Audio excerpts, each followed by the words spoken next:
সকাল বন্ধুরা, সকলে কেমন আছেন? আশা করছি সকলে ভালো আছেন, সুস্থ আছেন।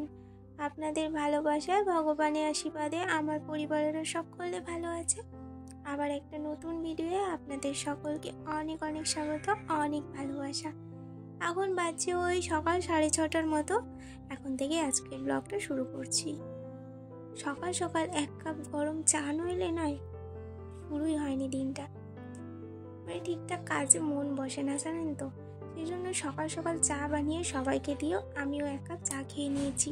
আর আমার ছেলে তো ঘুমাচ্ছে এখনও, সেই জন্য ওকে নিচে নামিয়ে দিয়েছি নিচের খাটে।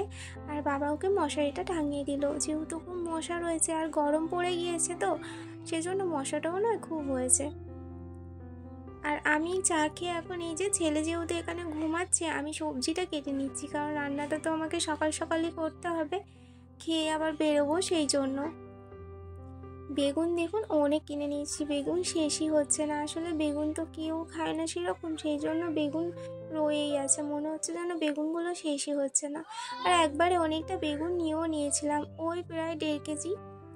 আর গাজরও নিয়েছি 1 কেজি, গাজরের হালুয়া বানাবো বলে, কিন্তু হালুয়া বানানোর সময়ই পাচ্ছি না, নিজেই হালুয়া হয়ে যাচ্ছি বাইরে আর ঘর করতে করতে। তো আমার স্নান কমপ্লিট হয়ে গিয়েছে। আর এই যে শীতের সময় তো একটুখানি ময়শ্চারাইজার না মাখলে হবে না। শুধু শীতের সময় না, শীতে ময়শ্চারাইজার, গরমে আবার মাখতে হবে সানস্ক্রিন সবসময়। মানে এই মেকআপের জিনিসপত্র কিনতেই নয়, মনে হয় সব টাকা পয়সা চলে যাবে। যাই হোক, মজা করে বললাম। গরমে সানস্ক্রিন আর শীতে ময়শ্চারাইজার নইলে হয় না, তাই না? অন্য কিছু নাই মাখলাম, এইটুকু লাগেই। অনেকেই আমাকে বলে তুমি শহরের মেয়ে, কিন্তু তোমাকে শহরের মেয়ে লাগে না, কারণ তোমার সেরকম সাজগোজও নেই। আসলে আমি যেখানে যেরকম সেখানে সেরকম। আমি শহরের মেয়ে হতে পারি, কিন্তু আমি তো একটা গ্রামের বউ, তো গ্রামের মতোই আমাকে থাকতে হবে। আর আমি যখন বাবার বাড়ি যাই তখন বাবার বাড়ি, মানে শহরের মতোই থাকি। তো আমার মনে হয় যেখানে যেরকম সেখানে সেরকম থাকাটাই ভালো, তাই নয় কি? একমত হলে কমেন্ট করে জানাবেন।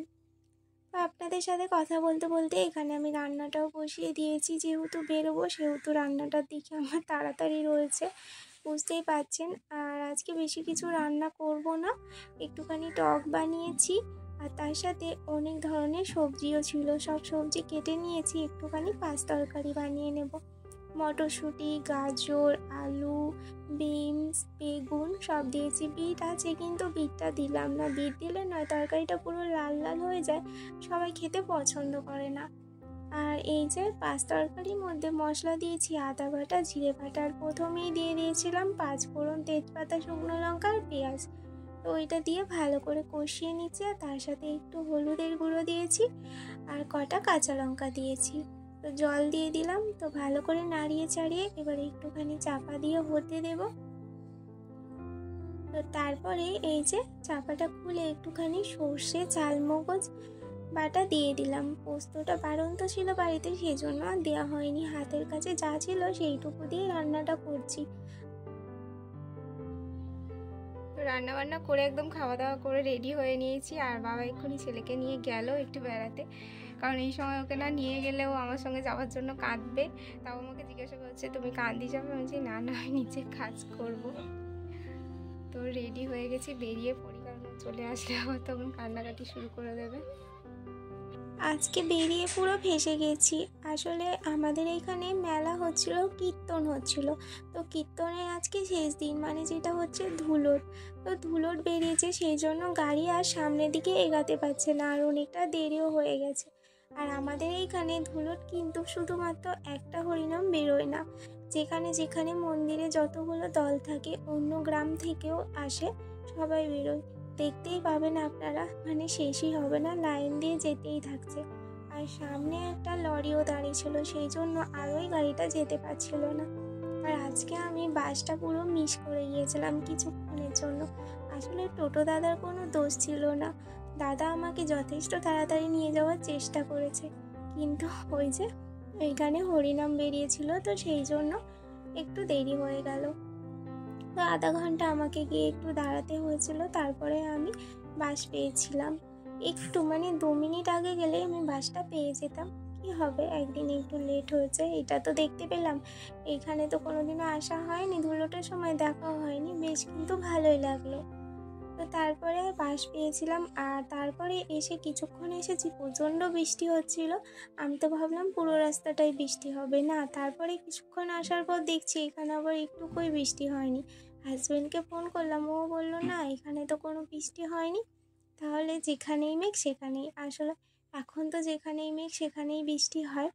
তো এই যে ক্লাসে এসেছি, ক্লাসে আসার পর এই শাড়িটা দেখুন আমি পরিয়েছি। আজকে আমাদের শাড়ির ক্লাস ছিল, মানে শাড়ি পরানো ক্লাস ছিল। তো এইটা হচ্ছে বেঙ্গলি শাড়ি, এটা ওই 8-9 রকম ধরনের করে পরানো হয়েছে, মানে শিখিয়েছে আমাদেরকে, সেটা আবার আমরা পরিয়ে দেখাচ্ছিলাম ম্যামকে, মানে ঠিকঠাক আছে নাকি।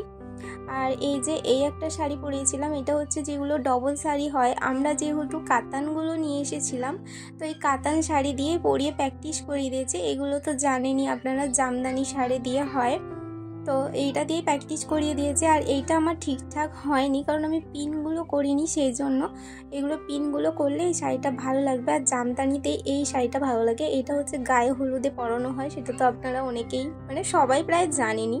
বাড়ি এসেছি ওই 5:30 নাগাদ, তারপরে এসে একটুখানি ছেলেকে নিলাম। ছেলে তো আসার পর ছাড়তেই চায় না, অনেকটা আমার কাছে থাকলো অনেকক্ষণ পর, তারপরে ও ঘুমিয়ে গেল। যেহেতু ও দুপুরে ঘুমায়নি, তো সেই জন্য ঘুমিয়ে গিয়েছিল। তো তারপরে আমি চা খেলাম, চা খেয়ে এই যে এখন কাজে লেগে পড়েছি। অনেকগুলো জামা কাপড় বাইরে ছিল, কারণ প্রত্যেক দিনই প্রায় চলে যাচ্ছি, তো সেই জন্য অনেকগুলো জামা কাপড়ও বেরোচ্ছে, যেহেতু যাতায়াত করছি। আর সেইগুলো গোছানো হয় কিন্তু তোলা হয়নি, যে এক জায়গায় হলে কি হতো, তোলা হয়ে যেত। আসলে আমার রুমে আলমারি থাকে না, এই ঘরটায় থাকে, আর ওই ঘরটায় হচ্ছে বাবা হয়তো রুগী থাকে, সেই সময় আমি ঢুকতে পারি না, যেহেতু ওইটা চেম্বার, তো সেই জন্য তোলা হয়নি। আর আজকে ফাঁকা পেয়েছি, আজকে বাবার এক বন্ধু মারা গিয়েছে, সেই জন্য বাবা গঙ্গার তীর গিয়েছেন, বাড়িতে নেই, তো সেই জন্য ফাঁকা ছিল, তুলে দিলাম। আর এই যে রাত্রির ডিনারের জন্য একটু আলুর বড়া বানাচ্ছি, আর একটু বেগুন পোড়াও করেছি। আজকে যেহেতু রবিবার, বেগুন পোড়া খাওয়া যাবে, অন্যবার তো খাওয়া যায় না, এই রবি, সোম আর শুক্র, ব্যাস এইগুলোই, কারণ শনিবার খেতে হয় না, মঙ্গলবার, বৃহস্পতিবার, তার মধ্যে আমার ছেলে আর হাজব্যান্ডের জন্মবার হচ্ছে বুধবার, তো সেই জন্য খাই না বেগুন পোড়াটা। আর বেগুন পোড়া খেতে না আমার বেশ ভালোই লাগে। একটা ছোট ধরনের পুড়িয়েছি, কারণ আমি, মা, আমার হাজব্যান্ড বেশি বেগুন খায় না, আর তার সাথে 2টো ডিম ভেজে নিয়েছি।